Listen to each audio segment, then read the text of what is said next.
하나님께서 우리에게 주신 말씀은 요한복음 8장 1절부터 11절까지의 말씀입니다. 우리 함께 이 말씀을 읽어 올립니다. 예수께서는 올리브 산으로 가셨다. 이른 아침에 예수께서 다시 성전에 가시니 많은 백성이 그에게로 모여들었다. 예수께서 앉아서 그들을 가르치실 때에 율법학자들과 바리새파 사람들이 간음을 하다가 잡힌 여자를 끌고 와서 가운데 세워놓고 예수께 말하였다. 선생님, 이 여자가 간음을 하다가 현장에서 잡혔습니다. 모세는 율법에 이런 여자들을 돌로 쳐 죽이라고 우리에게 명령하였습니다. 그런데 선생님은 뭐라고 하시겠습니까? 그들이 이렇게 말한 것은 예수를 시험하여 고발할 구실을 찾으려는 속셈이었다. 그러나 예수께서는 몸을 굽혀서 손가락으로 땅에 무엇인가를 쓰셨다. 그들이 다그쳐 물으니 예수께서 몸을 일으켜 그들에게 말씀하셨다. 너희 가운데서 죄가 없는 사람이 먼저 이 여자에게 돌을 던져라. 그리고는 다시 몸을 굽혀서 땅에 무엇인가를 쓰셨다.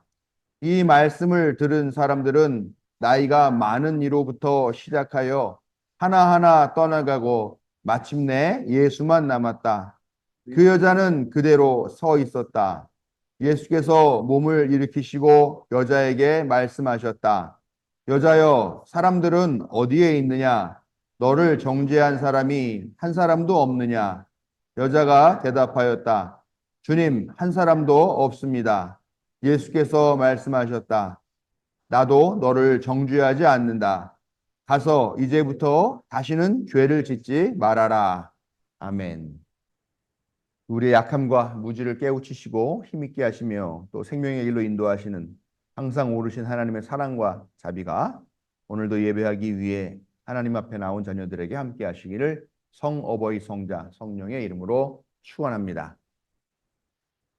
네, 지금 뭐 여름의 거의 끝자락이라고도 할 수 있는데 이번 여름 동안에 주일날 여러분을 만날 때 오늘같이 이렇게 덥다는 얘기를 지속적으로 오래 하신 거는 처음 들은 것 같아요.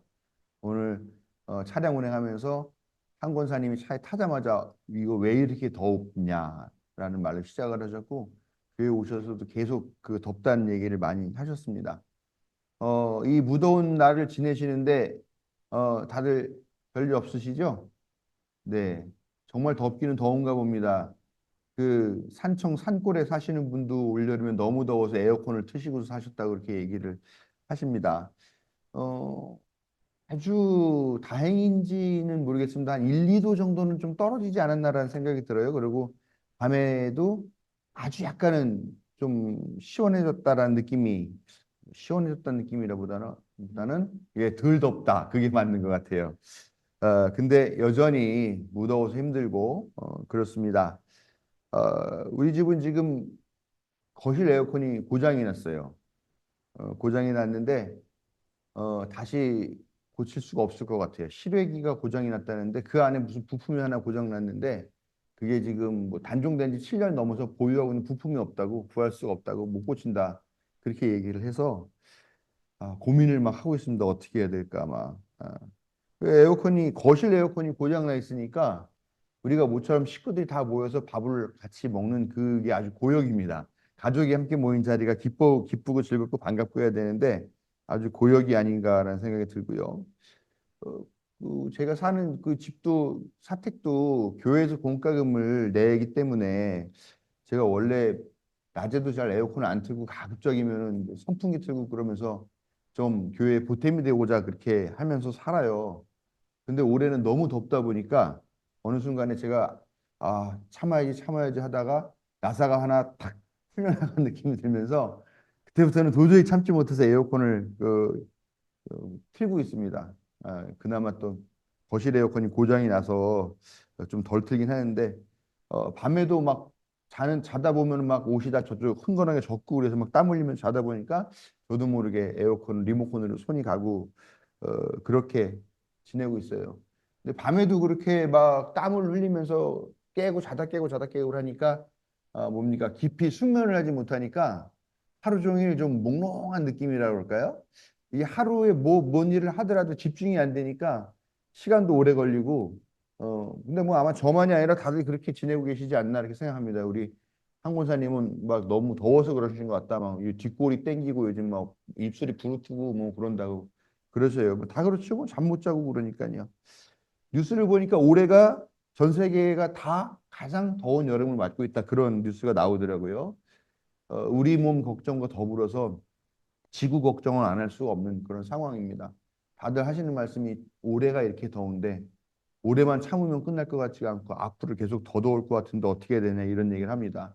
이럴 때일수록 우리가 건강도 좀 잘 챙기고 그러면서 지구를 위해서 우리가 작은 불편을 좀 감수하는 그런 훈련을 해나가야 되지 않을까 하는 생각을 합니다.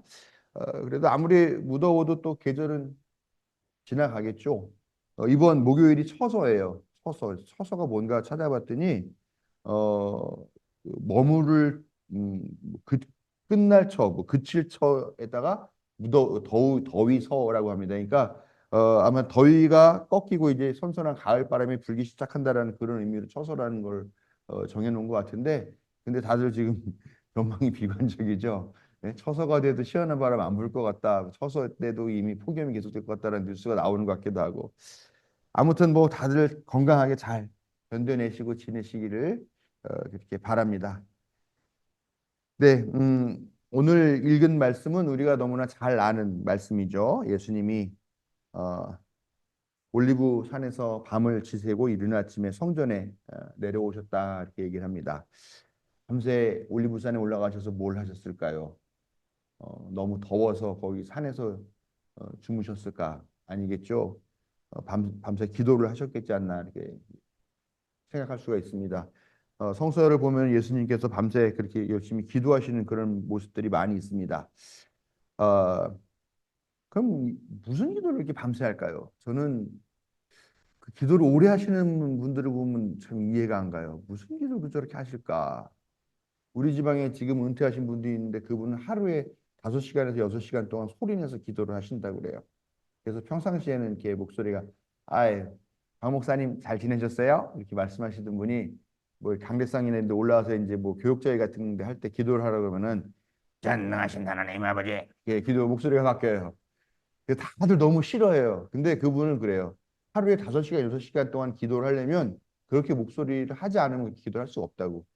모르죠. 저는 5시간, 6시간을 기도를 해본 적이 없어서 정말 그렇게 해야 되는지는 모르는데 아무튼 뭐 무슨 기도를 밤새 그렇게 하셨을까? 예수님도 밤새서 올리브산에서 그런 생각을 해보면 아마 이 세상이 그리고 또 이 하나님을 믿는다고 하는 이 유대교가 하나님의 뜻과는 다르게 악하게 그렇게 변해가는 모습들을 보시면서 그리고 로마 제국과 또 이 헤롯 대왕과 또 이 유대교라고 하는 이 종교에 의해서 하루하루 정죄당하고 또 그럼으로써 혐오당하고 차별당하고 또 마음속에 죄책감을 갖고 살아가게 그렇게 가스라이팅 되고 그렇게 교육받고 그렇게 길들여져 있는 그런 민중들을 보시면서 아마 한탄하시고 어서 속히 하나님 나라가 이 땅에 이루어졌으면 좋겠습니다 하는 그런 마음으로 그리고 예수님 자신도 그럼 하나님 나라가 이 땅에 오게 하기 위해서 나는 무엇을 해야 할까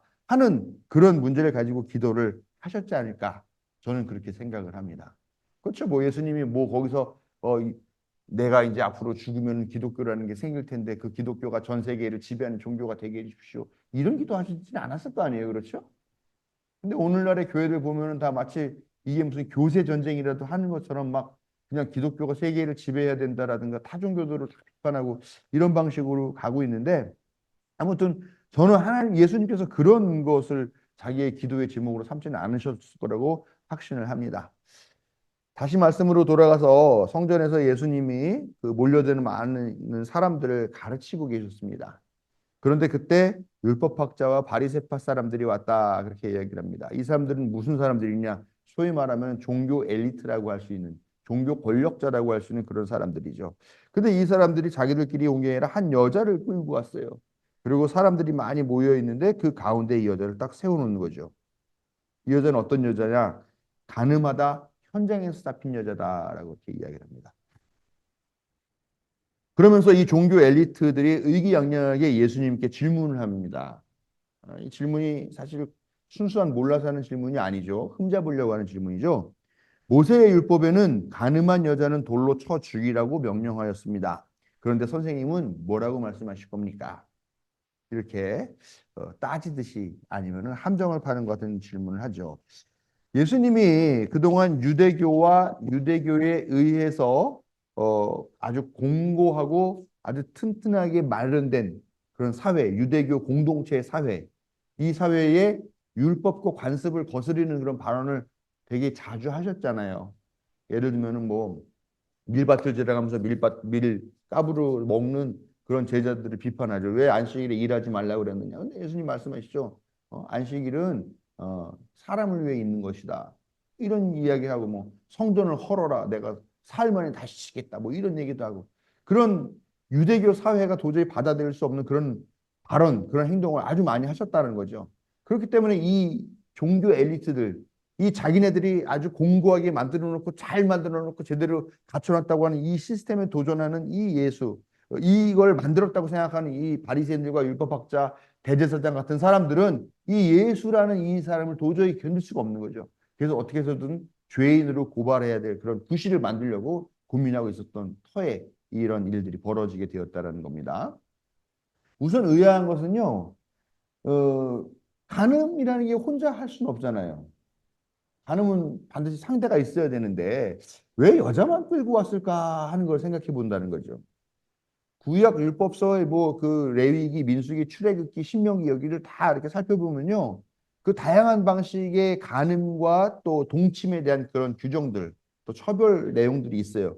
그런 것들을 다 살펴보면요. 얼마나 자세히 돼 있냐면 유부남과 유부녀가 만나서 간음했을 때, 유부남과 처녀가 간음했을 때, 또 약혼한 처녀가 유부남과 또 간음했을 때, 또 뭐 약혼한 남녀가 아직 결혼하지 않았는데 뭐 간음했을 때, 뭐 약혼하지 않은 처녀가 누군가와 간음했을 때 이런 얘기들에 대한 규정들이 나와요.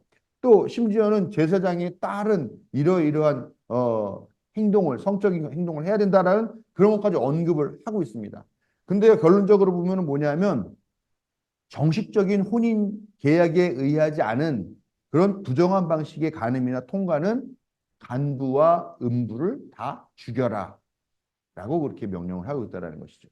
그러면 분명히 이 남자도 끌려와서 이 자리에서 같이 돌맞아 죽거나 했어야 되는 상황일 것 같은데 근데 오늘 읽은 내용은 뭐 자세하게 그런 누가 먼저 아니면 그 둘의 어떤 그 혼인 여부에 대한 내용들 그런 것들은 자세히 없기 때문에 우리가 알 수는 없습니다만 어쨌건 남자는 풀려나고 여자는 넌 돌로 때려 죽여야 되겠으니까 따라와라고 해서 끌고 온 게 아닌가라고 이렇게 생각하게 돼요. 왜 이런 생각을 하게 되느냐? 뭐 그런 근거도 없는데 나는 왜 이런 생각을 하느냐? 제가 볼 땐 지금까지 이 세상은 항상 남성 중심으로, 남자 중심으로 돌아갔기 때문에 충분히 이런 일이 벌어질 수 있지 않겠느냐라는 겁니다. 지금도 그래도 여성들이 많이 그 권리가 신장되는 그런 시대라고 해도 여전히 불평등이 남아있는데 이때 당신은 어떻게 했느냐라는 겁니다. 당연하죠. 뭐 같은 죄를 지어도 여자에게 더 많은 처벌을 하고 남자에게는 면죄부를 주는 이런 것들이 수천 년간 이 인류 사회에서 있었던 일이니까 제가 이렇게 생각하는 것도 이상한 게 아닙니다. 근데 우리 교회는 사실 이런 거는 되게 민감하게 생각을 해야 되는 거죠. 하나님이 인간을 평등하게 만들었는데 왜 교회 안에서 여성에 대한 폭력이나 여성에 대한 차별이나 이런 것들이 여전히 존재하는가? 이런 부분들을 물론 우리 교회는 좀 다른 것 같아요. 우리 교회는 성비도 여성들이 더 많기 때문에 또 여성들이 더 큰 목소리를 많이 내고 남성들이 좀 기죽어 있는 약간 그런 형국의 교회이긴 합니다만 그래도 우리가 교인들로서 항상 이 여성의 문제, 이 남성 중심으로 돌아가는 이런 세계에 대해서 당연하게 받아들이지 않는 그런 감수성들을 좀 가져야 되지 않겠나라고 생각합니다. 또 더 나아가서 상상을 해보면요. 사실 예수님께서 지금 이 상황에 처하게 된 거, 이 뜬금없는 여자가 와가지고 이런 질문을 받게 되는 이런 상황, 이것이 어쩌면 예수님을 함정에 빠뜨리기 위한 기획은 아니었나, 아니면 함정수사는 아니었나 하는 생각까지도 할 수 있게 된다라는 거죠. 이 바리새인과 율법 학자들이 아주 잘생기고 멋지고 체격도 좋은 그런 남자를 하나 구해서 이 사람에게 저 어떤 여자를 하나 유혹해라. 그래서 그 여자를 간음을 해라. 그러면 우리가 밖에서 엿보고 있다가 결정적인 순간에 와서 그 여자를 끌고 가겠다. 대신 너는 아무 문제 삼지 않겠다. 오히려 우리가 돈까지 너에게 주겠다. 그렇게 할 수도 있지 않겠는가라는 생각이 들어요. 그리고 그 여자를 밤새 감금하였다가 예수님이 성전에 나타났다는 말을 듣고서 그 여자를 끌고 온 것은 아닐까. 너무 많이 나간 것 같죠. 그렇지만요, 저는 그런 생각을 합니다. 지금도 그런 일이 많이 벌어지고 있잖아요. 어떤 사람을 넘어뜨리거나 어떤 사람을 무너뜨리거나 어떤 사람을 모함하기 위해서 사람들이 벌이는 그 음모, 그 계획들을 얼마나 용의주도하고 얼마나 비열하고 얼마나 말을 섬세하고 그렇습니까? 그게 인간의 남을 넘어뜨리고 남을 상처 주기 위해서 하는 인간의 그런 심성이라고 본다면 사실 이거는 그런 상상도 가능하지 않을까라는 생각을 해보게 된다는 겁니다. 이 사람들이 그렇게 했다는 얘기는 아니겠습니다만 아무튼 우리는 그런 비열한 심성들을 마음속에 갖고 있다는 것은 부정할 수 없다는 것이죠. 그 여자를 밤새 묶어 놓고서 이 바리새인들과 율법학자들이 옆에 앉아가지고 야 어떻게 하면 이 상황을 잘 써먹을 수 있을까? 어떻게 하면 효율적으로 예수를 함정에 빠뜨려가지고 이번에는 벗어나지 못하게 만들까? 아마 이런 열띠게 밤새도록 토론하고 막 고민하고 하는 그런 장면을 상상하는 것 그것도 어렵지 않은 어, 그런 사회가 아니었을까 하는 생각을 해보게 된다는 것입니다. 근데 예수님도 이 상황이 상당히 난감하셨던 것 같아요. 간음이라는 게 분명히 잘한 건 아니죠. 욕먹고 벌받아야 마땅한 그런 범죄입니다. 그렇지만 이 율법 때문에 사람을 죽여야 한다라고 했을 때 예수님이 고백하는 하나님의 뜻은 아니었다라는 것이죠. 그 예수님은 오늘 말씀 보니까 몸을 굽혀서 손가락으로 땅에 무엇인가를 쓰셨다라고 그렇게 합니다. 저는 이거 약간 믿지는 않아요. 왜냐하면 예수님이 저는 제가 볼 때 문맹자였을 것 같다는 생각을 하기 때문에 뭘 쓰셨다기보다 뭘 그렸다라고 하는 게 더 적당할 것 같은데 근데 아무튼 땅에 무언가를 쓰셨다라고 하는 요 구절에 주석이 달려 있어요. 성서에 보면요. 뭐라고 써 있냐면 다른 고대 사본들에서는 그들 각자의 제목을 쓰셨다 이렇게 돼 있다는 거죠. 그러니까 그 여자를 끌고 온 바리새인들 아니면 율법학자들의 그 죄를 이 신적인 능력으로 탁 투시를 해보니까 이 자식 봐라 이 자식도 간음했던 적이 있네 이 자식은 아주 남의 고리 이 대금을 받아가지고 착복을 한 적이 있네 그러면서 그런 거를 쓰셨다라고 하는 의미인 것 같아요. 뭐 그거는 제가 볼 때 예수님이 특별한 이런 신적인 능력을 부여하기 위해서 나중에 된 첨가된 그런 내용일 거라고 생각을 합니다만 그러나 여러분 보십시오. 예수님이 그런 특별한 능력으로 그 사람들의 내면을 꿰뚫어보고 제목을 일일이 보지 않아도 예수님이 다 알고 계시잖아요. 이 종교 엘리트라고 하는 작자들이 어떤 죄를 저지르고 있는지요. 그래서 뭐랍니까? 이 독사의 자식들아, 이 회칠한 무덤 같은 놈들아라고 수시로 비판하고 계셔요. 그들이 얼마나 교만하고 얼마나 위선을 부리고 그리고 또 그렇게 하면서 자신들의 엘리트라고 생각하면서 얼마나 민중을 참호하고 혐오하고 있는 그런 죄악상을 이미 예수님은 다 알고 계신다라는 겁니다. 요즘 제일 뜨거운 이슈 그러면 아마 독립기념관장일 것 같아요. 이 김용석인가요? 박형석인가요? 네, 김용석. 이 김용석이 얘기하죠. 자기는 뉴라이트는 아니다. 그렇게 얘기를 합니다. 그래서 뭐 자기가 뉴라이트가 아니라는 증거도 막 나와서 얘기하고 그러는데 저는 그렇게 생각해요. 그 사람이 뉴라이트인 거가 이건 아니건 그게 중요한 게 아니잖아요. 네? 그리고 그 사람이 뉴라이트 출신이라는 거를 어떻게 증명할 것이냐 하는 것도 사실 중요한 게 아니잖아요. 왜냐? 그 사람이 지금까지 해왔던 말과 해왔던 행동과 또 몸담았던 친하게 지냈던 사람들과의 관계나 그런 거를 보면 다 드러나는 거 아닙니까? 예?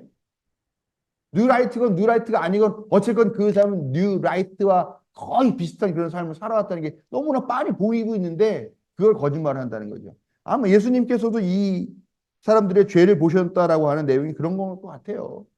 굳이 그거를 증명하고 하나하나 너 며칠 날 몇 시에 뭐 했지라고 그렇게 하지 않아도 그 사람이 살아왔던 그 삶, 그 그룹들이 보여왔던 그런 행태들을 보면은 그 죄는 다 이렇게 보일 수밖에 없다라는 것이죠. 이들이 이제 다시 예수님께 막 다그쳐 묻죠. 빨리 말씀해 주십시오. 그러니까 예수님이 이렇게 말씀하십니다. 너희 가운데서 죄 없는 사람이 먼저 이 여자에게 돌을 던져라라고 말씀하셨습니다. 이 말씀을 하니까 어떤 결과가 벌어졌습니까? 우리가 잘 아는 것처럼 사람들이 하나, 둘 그 자리를 떠나서 벗어납니다. 오늘 말씀 보니까 나이 많은 사람들이 먼저 떠나갔고 결국은 그 간음하여서 끌려온 여자 외에는 아무도 남지 않았다라고 그렇게 성경은 보도하고 있습니다. 그 여자를 끌고 왔던 바리새인들과 율법학자들은 어땠을까요? 그들도 역시 같다는 얘기죠. 예, 왜냐하면 여인밖에 남지 않았다고 얘기를 하니까요.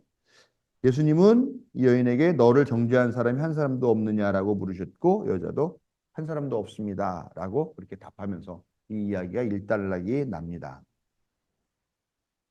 왜 기세 등등 살기 등등 해가지고 손에다가 큼지막한 돌멩이들을 두어 개씩 이렇게 들고서 몰려왔던 그 사람들이 다 왜 돌아갔을까요?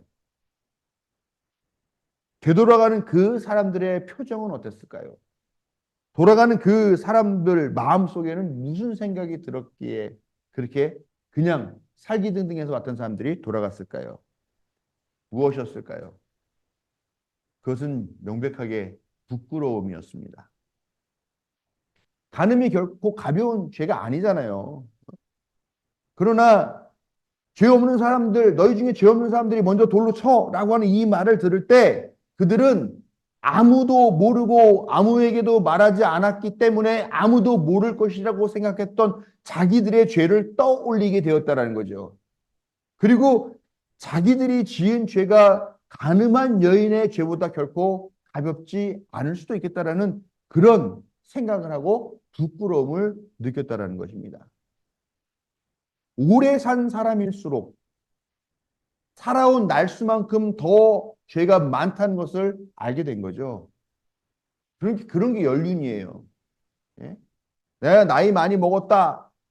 그러면서 내가 살아봐서 아는데 너 이렇게 하면 안 돼, 저렇게 하면 안 돼. 하면서 그렇게 괜한 교만과 자랑으로 훈계진하고 그런 사람들 뭐라 그래요? 꼰대라고 하잖아요. 그런 사람은 어른 대접을 받지 못해요. 참다운 어른의 모습은 뭡니까?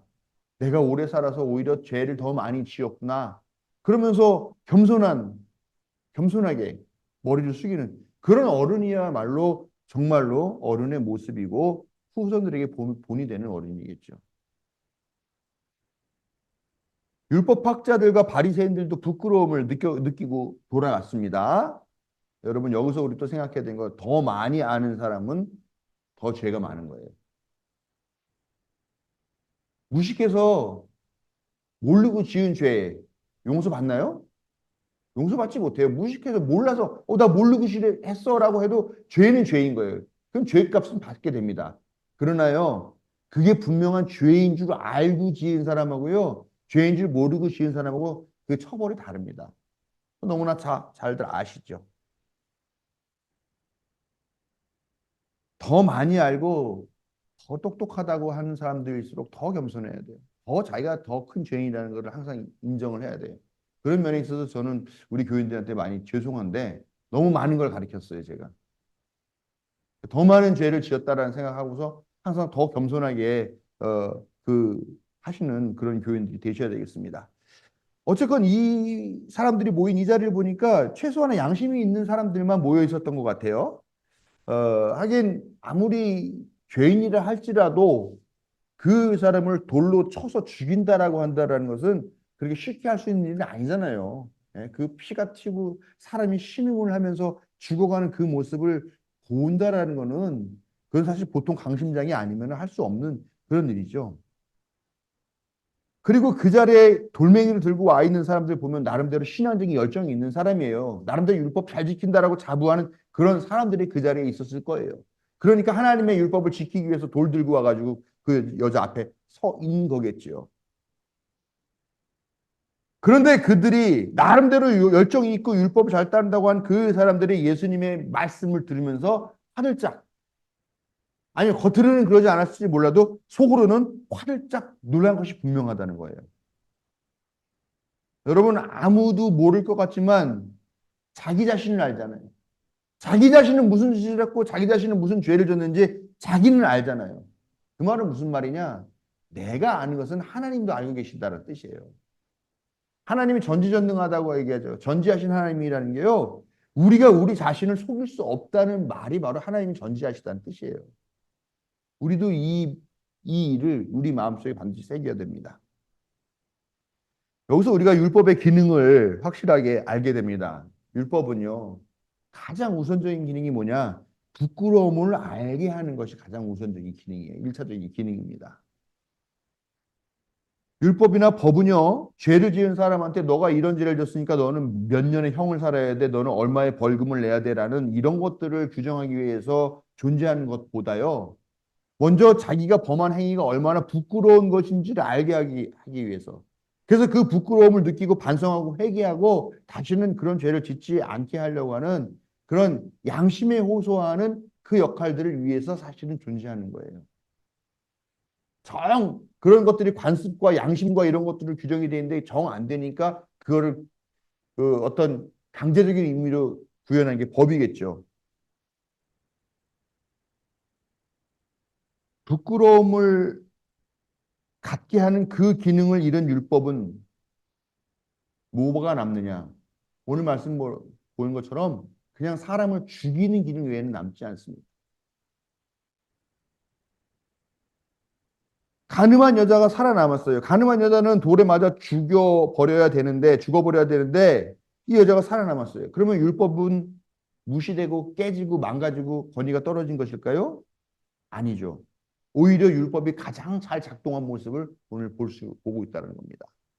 한 여자의 목숨을 빼앗음으로 거기에 있는 다른 많은 사람들은 다 자기 자신이 무지하다고 나는 경건하다고 나는 신앙심이 투철하고 율법을 잘 지킨다고 하는 그런 교만함을 가지고 헤어졌겠죠. 그 한 여자를 희생장으로 삼으면서 자기들은 면죄부를 받았을지도 몰랐을 것입니다. 그러나 예수님께서 이 말씀을 하심으로 인하여서 그 여자도 살았고 또 그 자리에 있던 많은 사람들도 다 마음속에 부끄러움을 느끼면서 집으로 돌아가게 되었다라는 것이죠.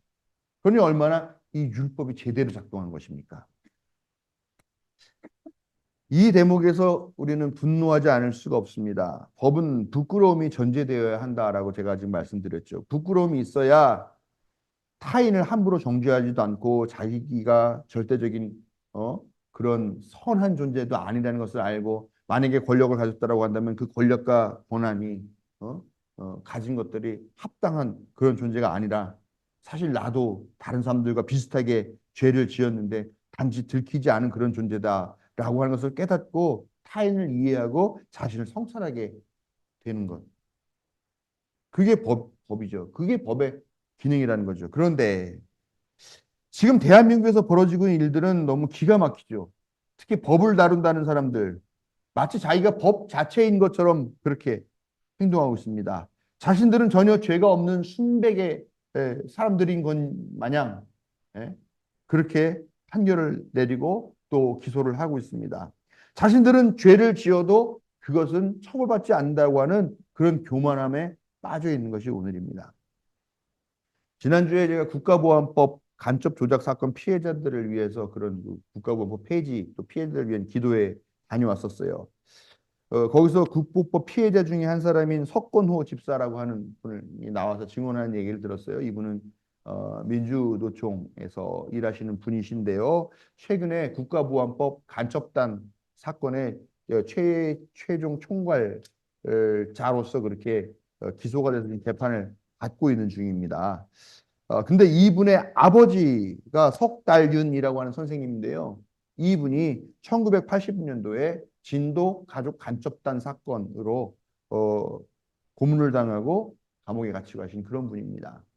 근데 이분이 가가지고 너무 고문을 하니까 고문을 못 이겨가지고 간첩이다라고 거짓 자백을 했죠. 근데 이것이 명백하게 증거가 있고 그 재판정에서도 그런 내용들이 소명이 됐음에도 불구하고 무기징역을 선고를 받았어요. 그리고 18년을 복역한 후에 나와서 결국 2003년인가 그때 무죄 판결을 받고 그랬습니다. 그런데요, 이 석다른 선생님에게 무기징역을 선고한 사람이 누구냐? 어, 지난 국회 회기에서 법사위원장을 지낸 사람 아실 거예요. 국민의힘 국회의원 여상규입니다.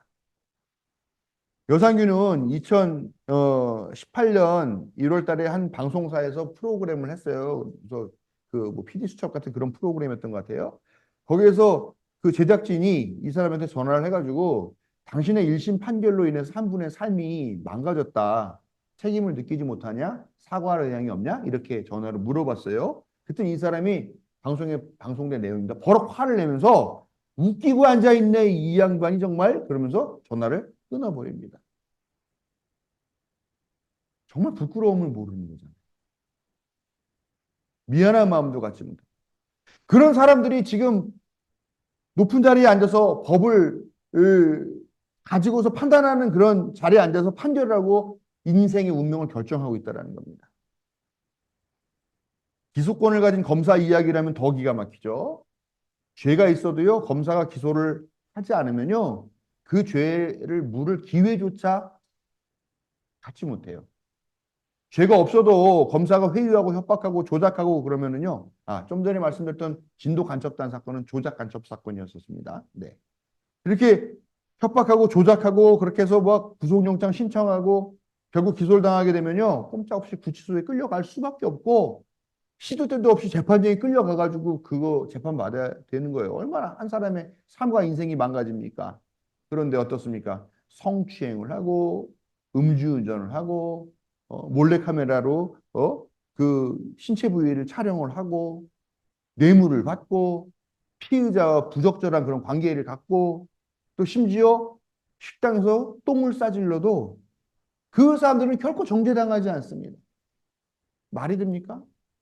법을 다루는 사람들이 부끄러움은커녕 법을 무기로 삼고 그거를 자기의 입신양명의 도구로 쓰고 무고한 사람들을 감옥에 쳐넣으면서 오히려 자기는 승진하고 그러면서 그런 놈들끼리 똘똘 뭉쳐서 서로의 뒤를 봐주고 땡겨주고 밀어주고 하면서 패밀리를 형성하고 있습니다. 그래서 자기 패밀리가 아닌 사람 어떻습니까?